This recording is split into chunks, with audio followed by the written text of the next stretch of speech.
Hello, everybody. Welcome to the Sit Down presented by Visa. Delighted to be joined by Nicolas Gagnon, the set-piece coach for the Canadian men's national team. Nico, great to see you. An interview we've been wanting to do for a while. Thank you for joining me. Thank you for inviting me. Really glad to be here.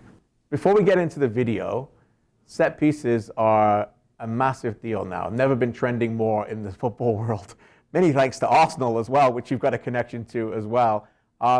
How impressed are you to see that more people are talking about this and how much they're defining football games?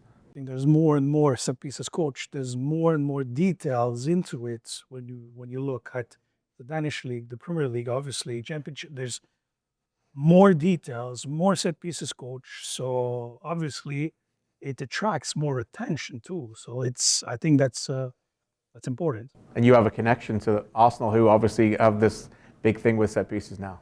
Yeah, but the set pieces coach from Arsenal is a friend of mine. We know each other from 20 years. We played together. We worked together in Quebec. He studied.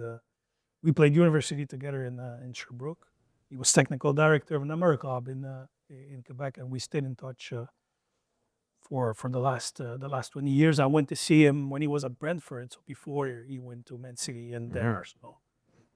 I spent a week with him at Brentford to study what he was doing. Which was really, really a revolution back in the days. Maybe he was one of the only in the world doing it, and it changed completely. I was not good at set pieces before going into that week, and then there's a couple of things that clipped, and I was a head coach at the time, and my team started to, just by trying to apply and reflect on what I saw with it, my team started to score 24 goals in average per year on set pieces. Right.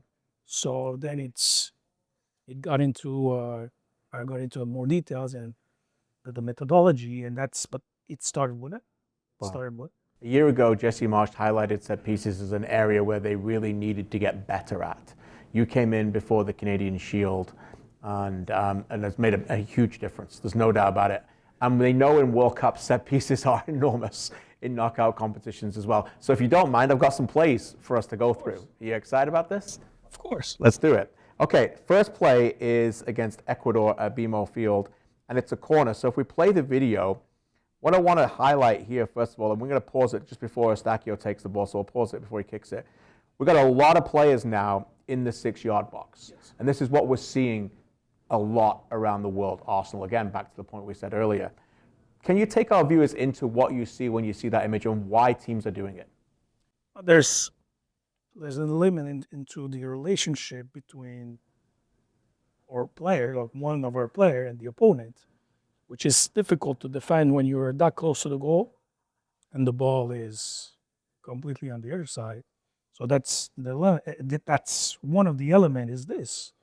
It creates a little bit of chaos. It can even, like the goalkeeper, when he sees 6 players, 2, 3 meters, 5 meters from him, it's not comfortable. So there's an element of that into that amount of players into the 6-yard box. It's not that's one of the reasons. There's other strategies that you don't have to put, that we don't put 6 players or 5 or 6 players in the 6-yard box, but these are some of the reasons to do it.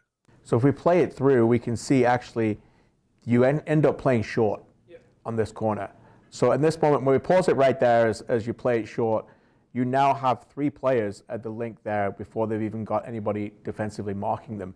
What do you want there from your team? Why do you go short? Most people think it's a pattern.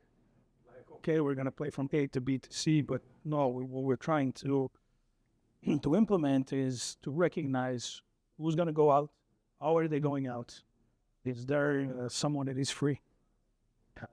And to take the good decisions, and we worked on that before. Obviously training, but take the good decisions to try to create a chance out of it. Yep. So that was the reasoning behind that shot, and you can see that the guy is late. So these are some details that we worked on. So the guy late kind of turned, you're talking about the defender. At that moment, when Eustáquio plays the ball in, are you trying to work on a second phase there, which is ultimately what happens as we play through here, or both, maybe a header? So second phase, or when it's played short, the players in the box have clear rules of what to do, where to go. Obviously, they need to read when the cross is going to come in. Yes. But they have clear tasks that are similar for second phase than short Okay. corners, but they have clear rolls into the box to try to increase your chances to score. I've pulled up the second one, which is very similar. This time it's Ali Ahmed in Montreal against Australia. And we see a player come again to go short. This time they actually don't go short. Is that deliberate as well? The first intention is to play takedown. Oh, it is. Yeah, Okay. it is, but look at how he defends. Yes. So I don't know if he saw what we did Okay. on another one where Right. where we did it before, but the thoughts or what we're trying to implement is decision making. Yeah. So now the free man is Nathan. Okay. So So we play Nathan. so you had him Plan A, B, play. C. Yeah. And Okay. obviously, if Nathan's not free, probably Ali's gonna play it directly. Right. So as Nathan plays it in the box, you have four players at the back post there. Are you happy with that positioning? Yes. Yeah, I'm happy with this position. This is a different corner. This is in Wales. We've shown the corners with so many players crowded in the 6-yard box. This time you've gone and decided with 4, but you've got almost like a lineup, like a bus line with Kone and Cornelius. We paused it there before Ali Ahmed is about to take it. What are you hoping to aim to get out of this? So the first thing is if you look at who's marking Derek and Ismail Kone, you can see that Derek is using Ismail to get out of the marking. Right. So that's one of the first things. If you look inside the box, you can see that Johnny is walking somebody to free up space. Right. And that's exactly where, in front of that guy, that the ball is falling for Luke.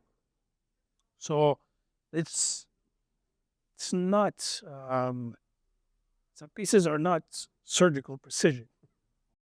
But when you try to increase chances by doing small little things like this, you increase your chances of success. Right. So they know where the ball is going to go. Okay, not exactly the millimeter spot that he's going to go, but they know where the ball is going to go. And then it's trying to free up space, get unmarked.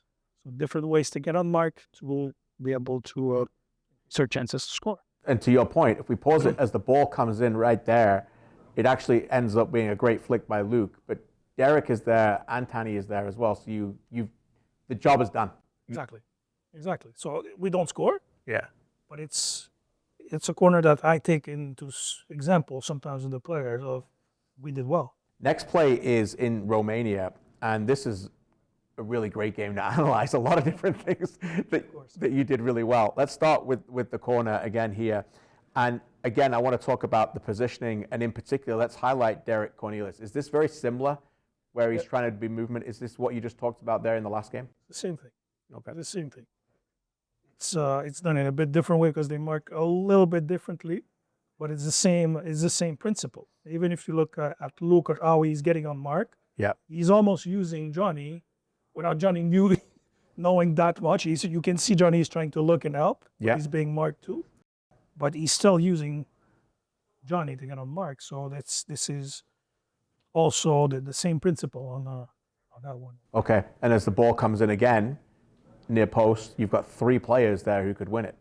And they all try to get the ball. Right. Like this is important too because sometimes they just it's a little bit beside, they don't go. Right. No, they are all trying to, or maybe not Tejan because it's way past over him, but he's doing the right job at the good position. But we have 2 players trying to get it, and that's good. That's the plan. Colombia next. Again, another corner. Ali Ahmed taking it. And again, a very different kind of lineup, the way that you're lining up for this. So you're showing different facets. And I know you can't tell us everything about why you're doing this. But here we have almost a line of 4 players before you get to the 6-yard box and 2 in the 6-yard box. What are you trying to achieve here?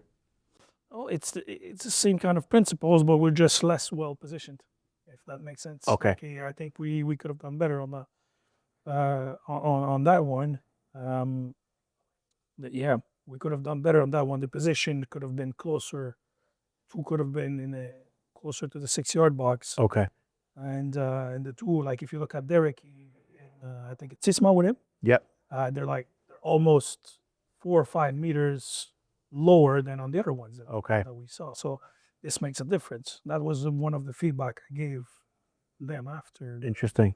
So the principles were similar. Just the execution was different. Also because it's outswing, it has to be a base further away from goal because the ball will not fall closer to the goal as an in-swing Right. will be. But that's it's still where we started for me a bit too far Okay. from the area that we want the ball in. I pause it there at 31:40 on the clock. The ball is gone. The set piece has not worked, and your team has 6 players and the corner taker out of the picture. As a set piece coach, how much are you involved in defensive work when it goes wrong? Like with Stefan Eustachio's work rate here, he recovers to a point where they can't transition and counter you, but they could. You are in a very vulnerable position here. How much do you factor that into your plans and your discussions with players? It's really important. It's really important, but yes, for the defending transition. So first thing is, can we press to stop the counter? Like now the ball is a bit behind Steph, but he still does the same kind of job that if it would be in front of him and press it to make sure that they cannot play right away behind. Same thing if the goalkeeper takes it into his hands, for example. So this is the first phase, I would say, and and the other one is make sure we get back really quickly. Like everybody has to come back really quickly. Right. But we're saying that we have 6 players in the opponent's box. But if you look on that picture, they have 1, 2, 3, 4, 5, 6, 7, 8, plus the goalkeeper. Right. So we're still in numerical advantage. Yes. Yes. So it's always a fear, and I've been with coaches, and Jesse is top on that. Like he wants us to press. He wants us to. It's the same thing that you see in open play. Like this is the level of aggressivity we want. But I've worked with coaches that are like this, and they want one more guy back, but the amount of goals that you could see on the counter attack of attacking corners, it can happen, but it's the difference into the gain versus what you risk is much better to do it like this. And having Richie Laryea, who's always recovering, is one of the best in CONCACAF to do that. This is also a thing. Like the biggest thing about my job, one of the first thing I did is to look at everybody's qualities and say, but this come into action is that when you have somebody like Richie that is fast, that can recover, that can defend well, like he's ideal for that kind of position. Right. And the backlights, and you have when you have, for example, Steph or Nathan or Matt, Nico at the edge of the box, and there's more that they're able to shoot. Right. They're able to press. They're able to defend. They're responsible enough to come back. It makes a big difference. For sure. Next play after this is against Honduras, and we're going to get into goals. So Tajon Buchanan is standing right in front of the goalkeeper here. Is that by design? Is that? Of course. Okay. What do you want from this position? Tell me what you see. You've got Bassong and Saliba on the edge of the box, and then you've got 3 players lined up in a row, and then another 3 in the 6-yard box. What do you want? What do you like about this? Again, it's the same structure as the other one. It's just there's one player more into the penalty spots and one less because of profile. Okay. So there's players that have better profiles to attack from facing the goal, and others that are fine or better to have it parallel from the. Okay. So this is a question of profiles, and sometimes there's players that are good to do both. Right. So sometimes I say to the player, you can choose. You go whatever the 2 position you. When we do this one, that's what I say.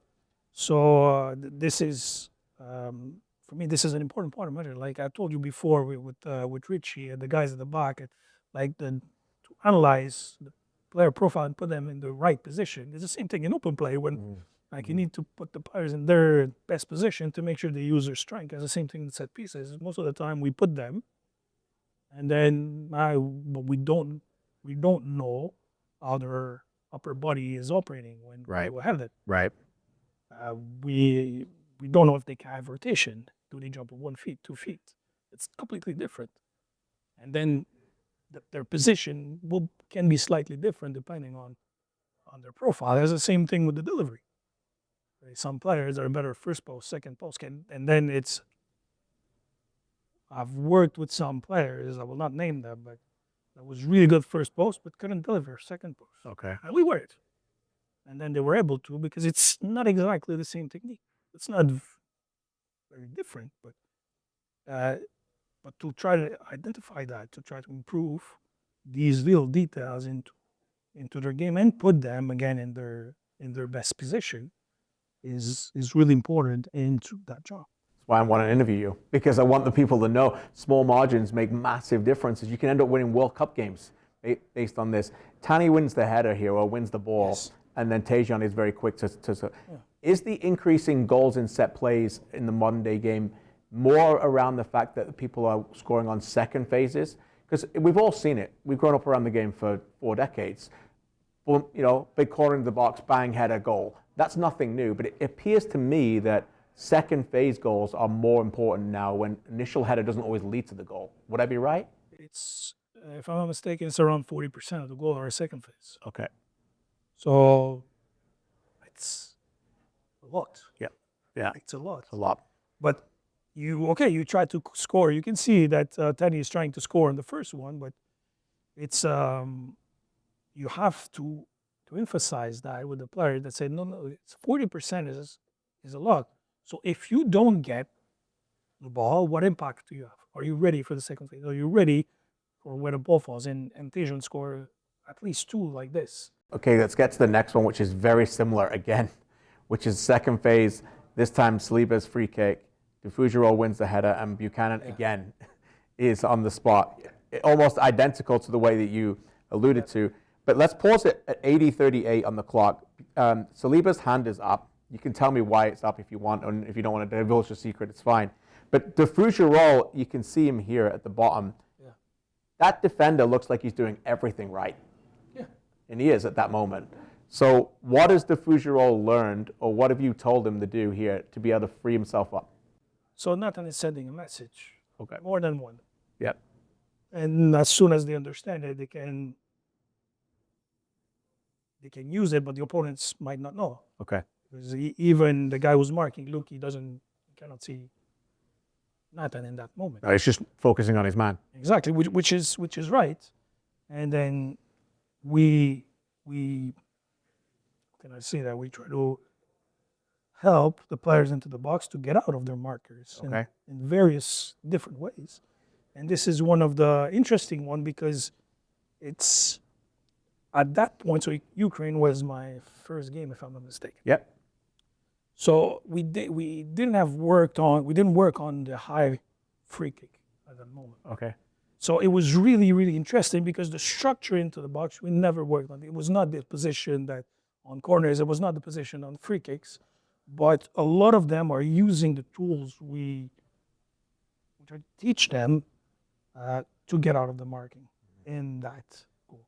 So that was, for me, it was a really interesting one because the structure is pretty chaotic. Yeah. But a lot of things are still done right. And Luke Dufugero pulls a move that like Michael Jordan going to the hoop would be proud of.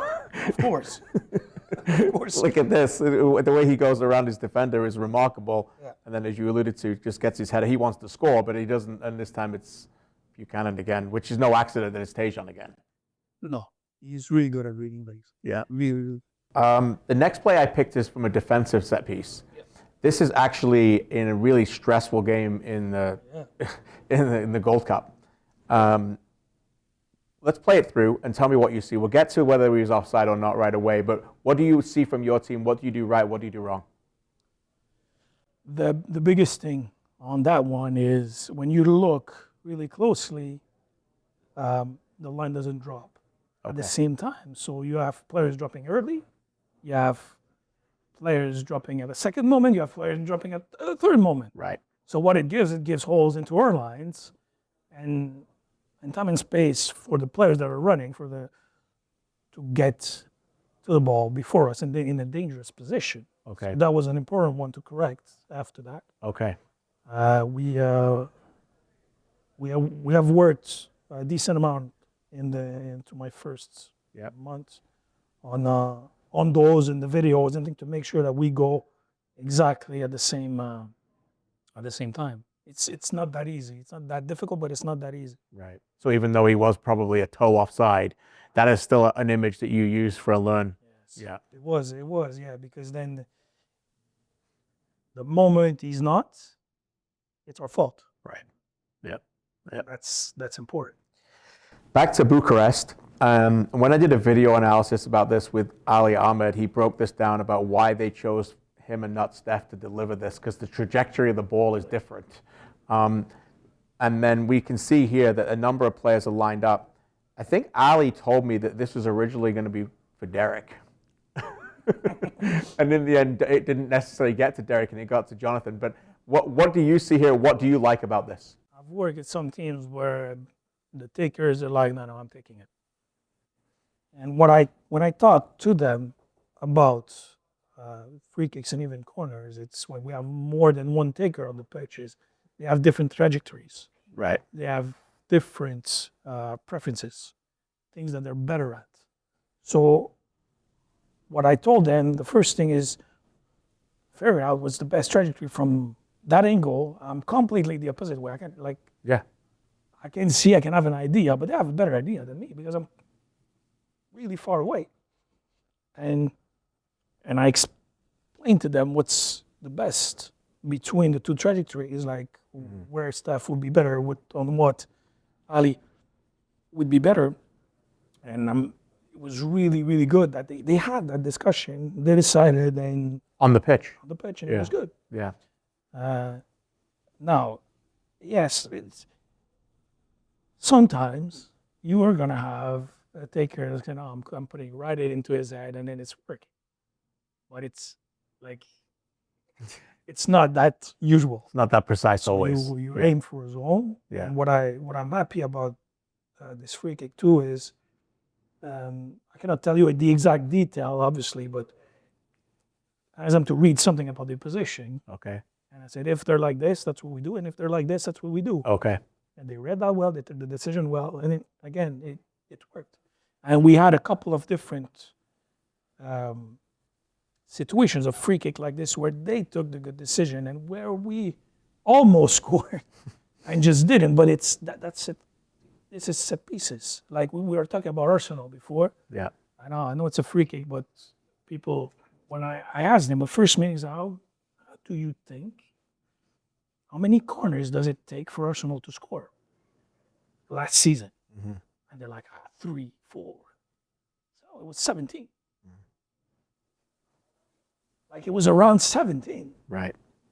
And there's some other teams that I will not mention that people think are really good. It's 1 on 30. So the element, you're trying to increase chances, increase the chance to score. Yep. But the frequency you have it and the quality of doing it every single time to make sure that every single time you increase your chances really important. Fascinating. Last one I have for you is in the Gold Cup against Curacao. And again, a position where you don't often get free kicks. So and I know that the goal scorer is on the edge of the box. What can you tell me about this and how it evolves? Look, we consider it like it was a corner. Okay. If you look at a position, it's pretty similar to a couple of corners that we did. Even the runs are pretty similar. But what is really, really interesting in this one is the role of Nathan. He scores, but when you look at him, he's moving before the ball gets hit by the defender. Mm. So he's already anticipating the second ball where it could fall. To be ready, when you look at the number 14, he's almost going forward. And Nathan is going towards where the ball is going to fall. Yeah. So he read that. We mentioned it. We talked about it, and he did. We worked on it on training, and he did it very well. So this is a detail we worked on. Mm. But people normally I know, is this a corner goal? But we work on the edge. So you teach him the anticipation to know that when he's standing there, obviously he's standing there because he could be defending a transition, but he also has to be aware and reading the ball, whether he can recover it. Of course. So if you look at the, let's look again at the number 40. Yep, he's the man marking him right there. Yeah, Yep. But he's in that zone. As the ball comes in and the ball is headed up, he's not rushing for the ball. No. But if the ball falls into it, Latai's ready to defend. Yeah, yeah. If the ball falls into another one and he's running in behind, Latai is still ready to go back. But now the ball falls in front of Latai, he's ready to be the first. So that's the detail. Detail. It's a great word. We'll leave it at that. Nico, thank you for all the detail that you provided in this, and good luck with the following national team camps and the World Cup. It's going to be a massive World Cup for you in Canada, I'm sure. Thank you so much. Appreciate it.